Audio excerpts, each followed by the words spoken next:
Hey everybody, Robyn Graham, your brandographer here, and I'm excited because I have a guest joining me today. We're going to do a side-by-side live Facebook video, and my guest is FashionJeanne. So I will give a proper introduction to her as soon as she joins us, but we are going to be talking about fashion today for headshot sessions, branding sessions, things like that.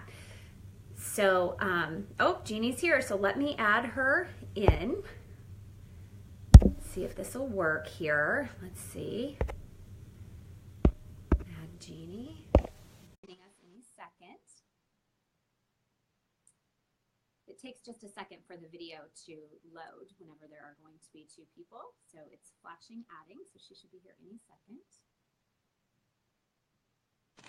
second. Hey. She's here. I'm here. I figured it out. Wait, I'm trying to get you on my stand without disconnecting. Oh, there you are. Hi. You are. You look fabulous. I love your glasses. Oh, thank you. So I just came from the tennis court, so I've got tennis clothes on. So don't Awesome. today, okay? Fine with me. So everybody, this is FashionJeanne, Jeanne Ream. And she is now known as the TEDx Lincoln Square fashion consultant. She did all of the clothing that everybody wore for the most recent TEDx Square. Yes. So congratulations. Thanks.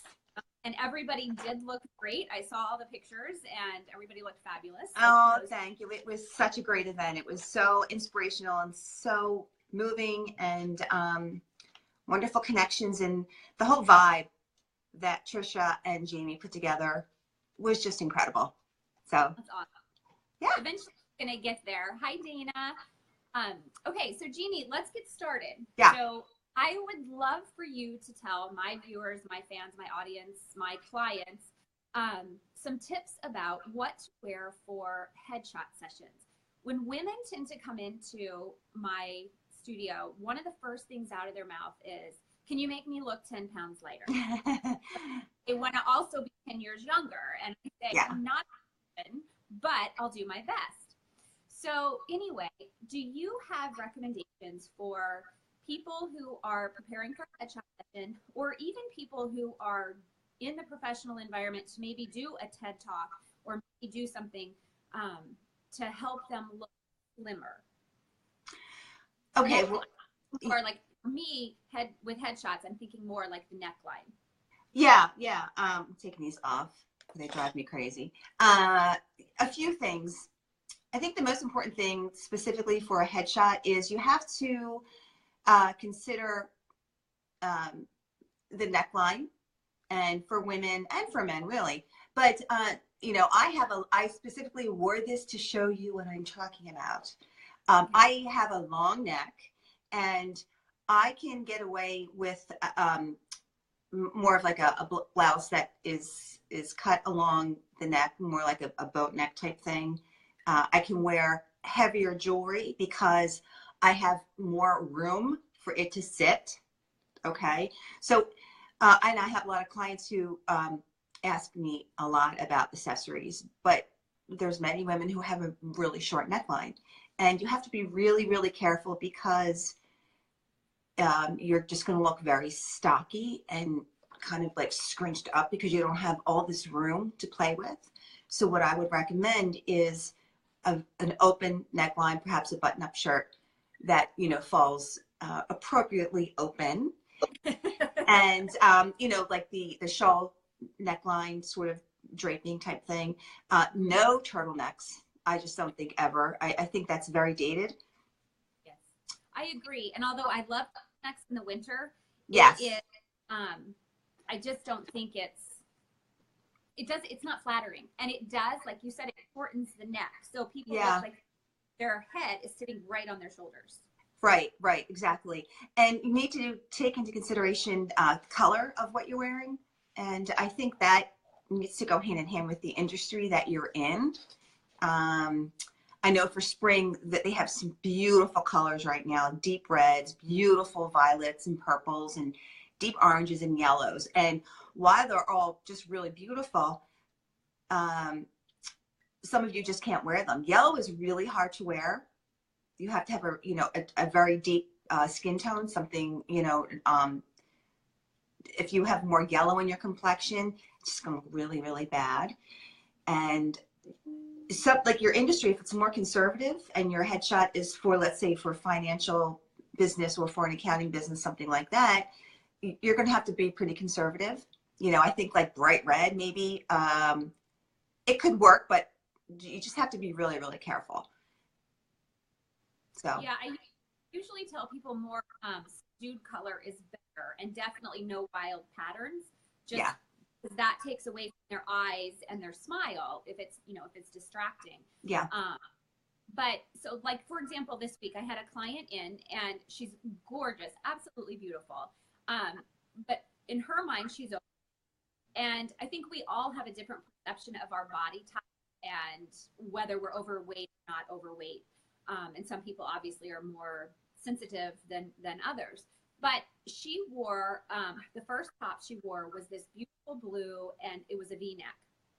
Very flattering at the angles. It was very slimming on her. Yes. She also had brought a boat neck. And the boat neck, when photographing her, it was, no matter which angle we tried, it just was not, it widened her.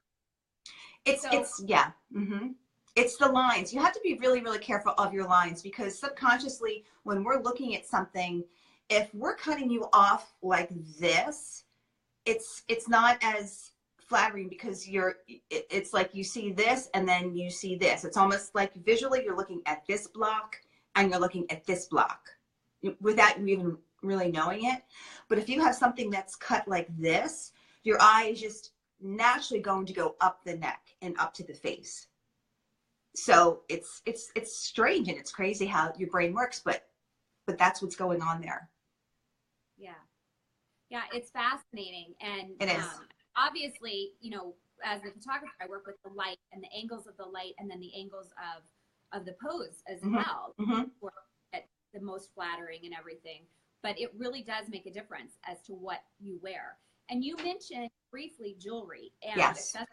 And for headshots, I always recommend subtle is better, just so that we're not distracting, like I said earlier, from their eyes and their smile, because we want people to see them as they are, and we want them to be approachable and really garner that emotional connection with their audience. So do you have recommendations? You mentioned briefly, like if you have a longer neck, you could wear thicker jewelry pieces. But what if you have a long or if you don't, do you recommend longer pieces? Like if I said, a longer subtle piece, or like what do you recommend? Yeah, I mean, it's a combination of different things. One, of course, going back to your industry, you're not, and if you're going to wear a longer piece of jewelry, which can work, don't make it needs to sit flat. And what I mean by that is there's jewelry that have, like, they're actually like round balls. So they all actually have like dimension. They kind of stick out like right here. So I think the jewelry, see what I'm wearing? It's flat against my neck. Something that lays delicately, in the front is what you want. You really need to be careful that you're not mixing evening wear with day professional wear. And that sometimes tends to happen. Like they would wear, I have women who wear something to a cocktail party for business during the day, and for a headshot, that just doesn't work. So just be really careful about that. And getting back to the neckline for jewelry, if you have a shorter neckline, I would just go what you said, something really simple, and make sure it lays flat. The longer the neckline, you have a little more options, but again, be careful, because you want these headshots to last for a while. So you don't want anything really trendy. I know right now the rage is the pom-pom necklaces. Yes. Okay, which are really fun, but not for a headshot, because they're maybe going out of style for a while. So make sure what you're wearing for jewelry is classic and simple. Diamond stud, or, CZ stud, whatever you can afford. Not, it doesn't have to be diamond. I'm just saying, like a diamond-esque stud. So, although we like diamonds. We like diamonds. And also, I also wanted to take into consideration we were kind of talking about color, and pastels are really hard to wear as well, especially women who are of the 40 and over age.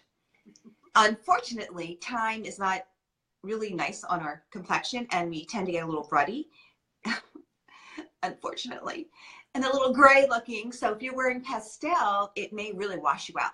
So just be really careful about that. I always recommend just a really beautiful jewel color, because most women and men, you know, in their blazers and in their dress shirts, jewel colors really seem to work with most complexions.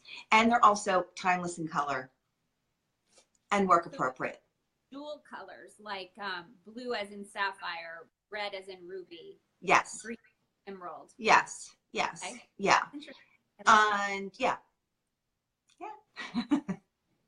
So what the colors are, spring, the new trend for this spring is, you said more vibrant colors, reds, orange, and I've seen a ton of red. And red is a power color. It is. So it's great if you're in an industry like accounting or law or something where you have that need to exude some power, I think.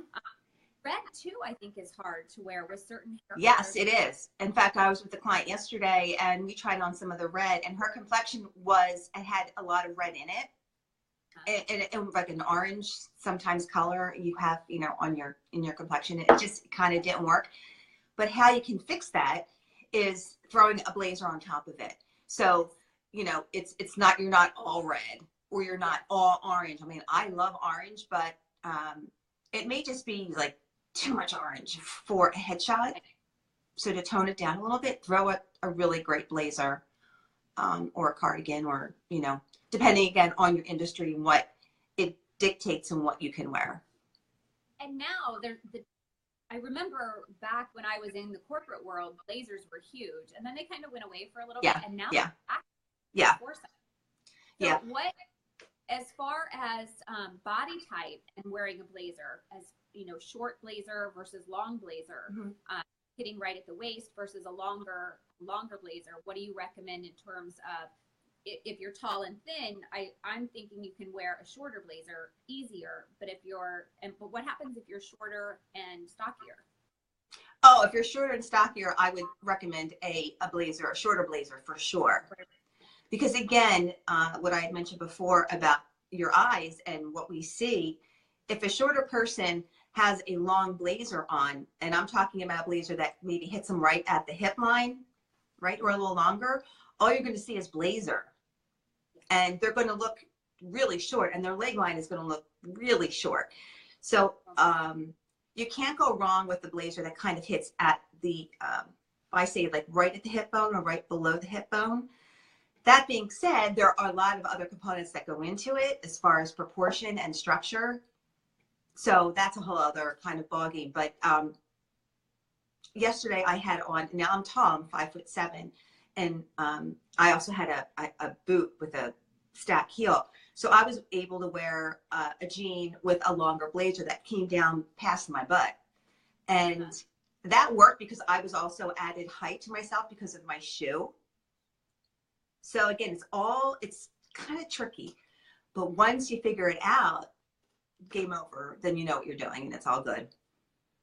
So Jeanne, these are great tips, and I think they're really going to help my clients and help me work with them as well. Most of them are tips that I pretty much follow anyway, but it's so awesome to have you, the expert. Thanks you. Thanks. So I appreciate your time coming on with me. I'm thrilled, and I hope we can do this again in the future. But please tell my clients and my followers where they can find you and how they can hire you to be of service to them and help them with all their fashion needs for the spring and as they transition into the new seasons. Well, thank you. Thanks for having me again. This was awesome. And I think a lot of women, they have a hard time understanding all this. And there are a lot of components to feeling good and feeling confident, which is what I'm all about. And I'm all about teaching women how to do it based on their body type. So I would love to hear from everyone. You can reach me on Twitter. FashionJeanne is on Twitter. I have a Facebook page. I'm on Instagram, and I'm on LinkedIn as well. And would love to hear from ladies. And I'm also putting out a lot of little vignettes called Off the Hanger. and they're, you know, 3 to 5 minutes. Just, I get a lot of women asking me just little things. Do I wear pantyhose? You know, how do I transition shoes? How do I wear a jean? So I just figured I would, you know, start these episodes, and would love for everyone to watch. And please give me questions. Forward your thoughts to me. I love doing this. I love women feeling wonderful. So thanks for having me. Oh, my pleasure. I loved it. I loved it. And I saw your little video yesterday, your boomerang, and those jeans were phenomenal. You cannot believe the reactions I got to those jeans. Oh my gosh, they were amazing. Yeah, they're frame jeans, Frame. And I usually post the hashtag, or, you know, at frame jeans. I usually put everything on there, what I'm wearing, most of what I'm wearing. That was fun jean. And you can find a jean, you know, in all different price points. Yeah, just make sure they fit right. You have to try on maybe 20 pair of jeans to find one that really works for your body. So have fun with it. That is so true. Do you have a favorite brand? You know, I like them all. And to me, the 3 hardest things for women to find are jeans, bathing suits, and a bra. Bras just take forever. I don't know what the deal is with the bra, but I would recommend you going and get measured for a bra. But you think you're one size, and then you go get measured, and you're like, holy crap, I didn't know I was, like, you know, this size. I like all kinds of jeans. I wear jeans from J. Crew, Banana, from the Gap to Hudson to Frame, Mavi. I mean, it depends on what I'm looking for that day. So, and it's nice to have a lot of different jeans. Even Levi's, I love. Yeah. So all different price points. Yeah, exactly. And the styles are also great. It's really kind of fun. You can really do a lot with denim. It depends. Right. Yeah. We got a little off track. I know. Back to the bra topic really quick. I would highly recommend in Doylestown, Sweet Blossoms. Patty is amazing, and she actually measured me. I'm divulging too much information probably. Oh, I know them, yes. But anyway, they're awesome. And you're right. It's a total shocker whenever you find out what your real size is and that you've been wearing the wrong size for like 20. Yeah, I know. It's like, you know, I don't know if men have these problems, but, you know, certainly not bra problems. Oh, shoot. Well, on that note, I'm going to let you go. But thank you so much for all the tips. Everybody, find Jeanne on all media sites. It's JeAnne. Yeah. Fashion. And look for that video that she did yesterday in those awesome jeans. Thanks, Jeanne. Have a good day. Bye. You too.